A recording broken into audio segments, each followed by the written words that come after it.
Bismillahirrahmanirrahim. Assalamualaikum warahmatullahi wabarakatuh.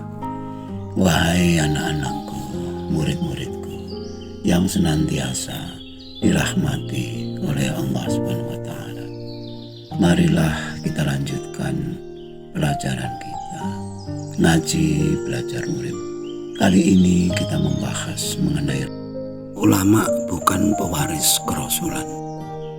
Al-Quran surat Al-A'qaf 35. Bismillahirrahmanirrahim. Fasbir kama sobaru ulul azmi minar rusuli wala tasta'jil lahum. Maka bersabarlah kamu seperti orang-orang yang mempunyai keteguhan hati dari para rasul yang telah bersabar, dan janganlah kamu meminta disegerakan azab bagi mereka. Mas Jamal, sebagai orang Islam yang terbiasa membaca Al-Quran, pernahkah sampean mempelajari ayat ini? Lalu pahamkah mengapa ada ayat seperti ini? Demikian Kang Rekso membuka pembicaraannya dengan Jamaluddin malam itu di teras musola Kang Rekso. Dan Jamaluddin menggeleng-gelengkan kepalanya, pertanda tidak pernah. Mana mungkin paham, Kang? Bukankah selama ini kita hanya dianjurkan untuk membaca Al-Quran agar dapat pahala? Dengan membacanya saja kita sudah dapat pahala yang besar, kan? Oleh karena itu hampir semua orang yang suka deres atau membaca Al-Quran tidak pernah berpikir paham atau tidak, apalagi mengamalkannya. Jujur saja, Kang, dari semua penghafal Al-Quran mungkin hanya sedikit sekali yang tahu artinya, apalagi memahami dan mengamalkannya. Itulah Mas Jamal yang membuat saya prihatin. Bila Al-Quran adalah kitab suci, pedoman hidup umat Islam, bagaimana cara berpedoman bila paham saja tidak? Lalu apa bedanya bila Qurannya itu bahasa Jerman, bahasa Perancis, bahasa Jepang, bahasa Cina dan seterusnya, yaitu bahasa-bahasa yang kita tidak tahu artinya. Apalagi ada sebagian ulama yang melarang membaca terjemahan Al-Quran. Tujuannya apa? Apa agar kita tetap tidak paham? Lalu bagaimana cara berpedoman? Saya sering berjumpa dengan orang-orang Islam yang biasa membaca Al-Fatihah, surat Al-Ikhlas, An-Nas setiap hari selama bertahun-tahun, namun sama sekali tidak tahu artinya. Makanya saya bertanya pada Mas Jamal yang lulusan pondok pesantren, bahkan sudah siap-siap membenahi masyarakat karena akan menjadi ulama. Kang Rekso, jangan bilang begitu. Saya jadi malu. Saya ini belum tahu apa-apa tentang hakikat kehidupan ini, Kang. Saya mohon penjelasan Kang Rekso. Bila ayat itu ditujukan pada Rasulullah, itu artinya perintah agar Rasul bersabar di dalam menghadapi tantangan, ujian, hinaan, cemoohan dari umatnya di dalam berdakwah. Dan Rasul dinasihati untuk bersabar sebagaimana Rasul-Rasul terdahulu, terutama para ulil azmi, yaitu Nabi Nuh, Nabi Ibrahim, Nabi Musa, Nabi Isa alaihissalam. Bisa dimaknai bahwa Rasul saja yang dikenal sebagai Nabi paling sukses di dalam melaksanakan tugas sebagai utusan. Dalam prosesnya masih diharuskan belajar kepada Rasul-Rasul terdahulu, terutama dalam hal kesabaran dan adanya larangan untuk mendoakan hal-hal yang buruk pada umatnya. Sebab tanpa didoakan pun mereka akan mendapatkan imbalan dari perbuatan buruk mereka. Dan mendoakan buruk itu sebagai bukti bahwa Rasul itu tidak sabar. Pertanyaannya Mas Jamal, apakah ayat ini hanya untuk Rasulullah ataukah untuk kita juga sebagai umatnya? Mestinya untuk umatnya juga, Kang. Kalau begitu, Mas Jamal harus siap-siap untuk bersabar. Waduh, Kang, Rasul saja masih disuruh sabar, apalagi orang seperti saya ini, Kang. Loh, katanya mau membenahi masyarakat. Sabar itu apa sih, Kang? Gimana, Kang? Tanya Jamaluddin ingin tahu.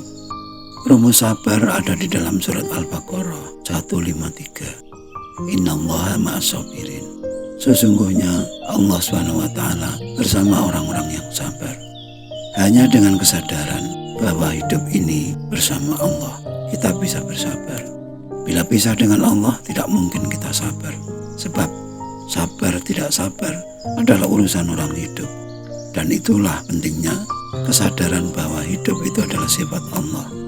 Setiap yang hidup pastilah disifati oleh sifat Allah, baik kita yang melihat maupun apa yang kita lihat. Itulah tajalli sifat, penampakan sifat Allah.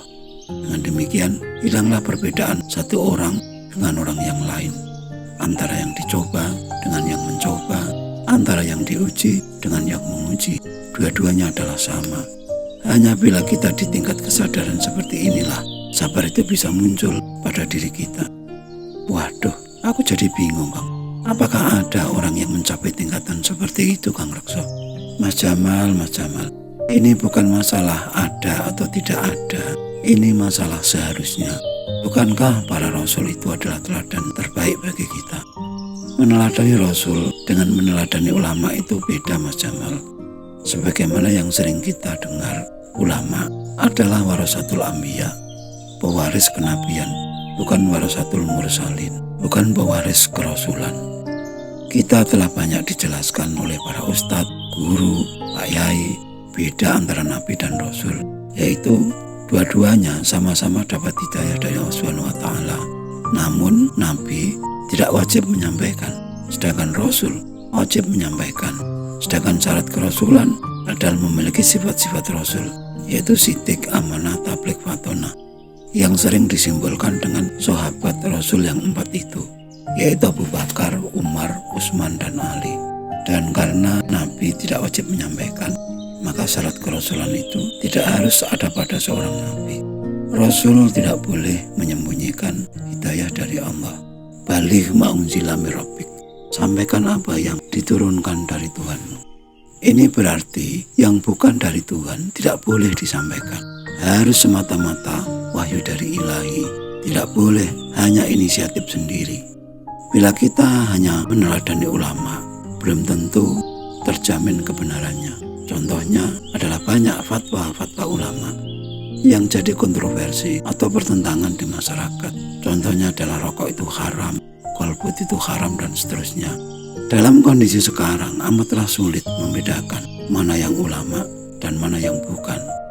Kadang-kadang sulit untuk dibedakan antara ulama dan seorang dai atau penceramah, yaitu orang yang pandai berpidato.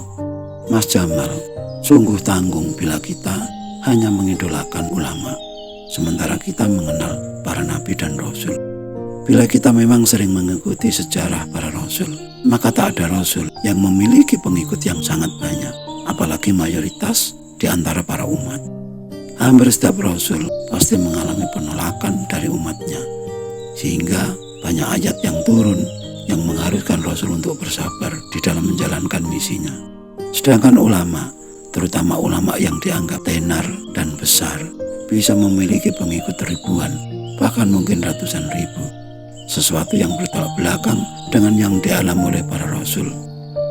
Di dalam Al-Quran surat Ar-Ra'd ayat 1 dinyatakan, kitab yang diturunkan kepadamu dari Tuhanmu itu adalah benar, akan tetapi kebanyakan manusia tidak beriman kepadanya. Mas Jamal, mengapa Quran menyatakan demikian?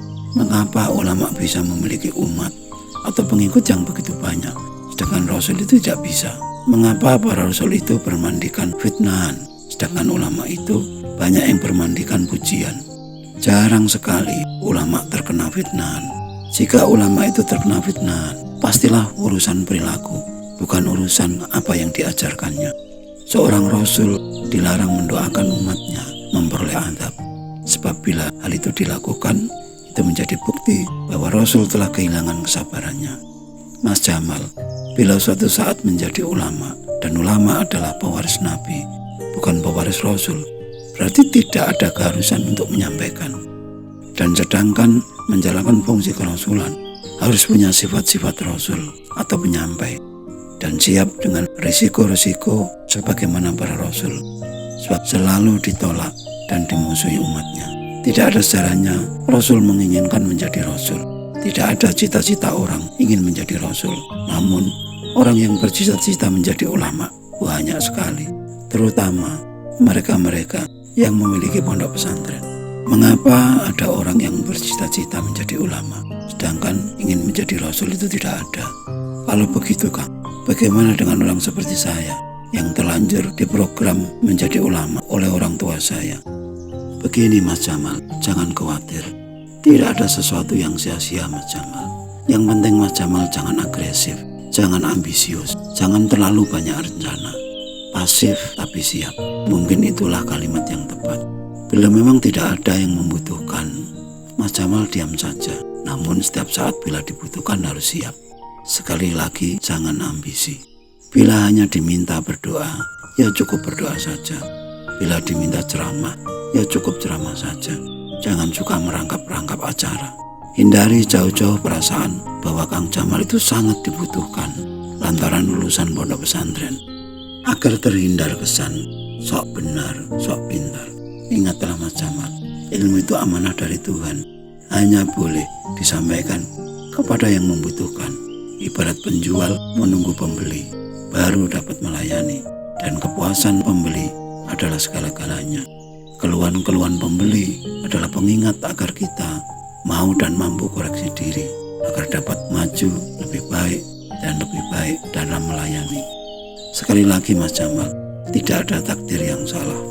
Sekarang kenyataannya Mas Jamal lulusan pondok pesantren. Syukurilah hal itu. Yang penting selalu tawaduk Mas. Itu pesan saya. Mungkin itu yang bisa saya sampaikan Mas Jamal.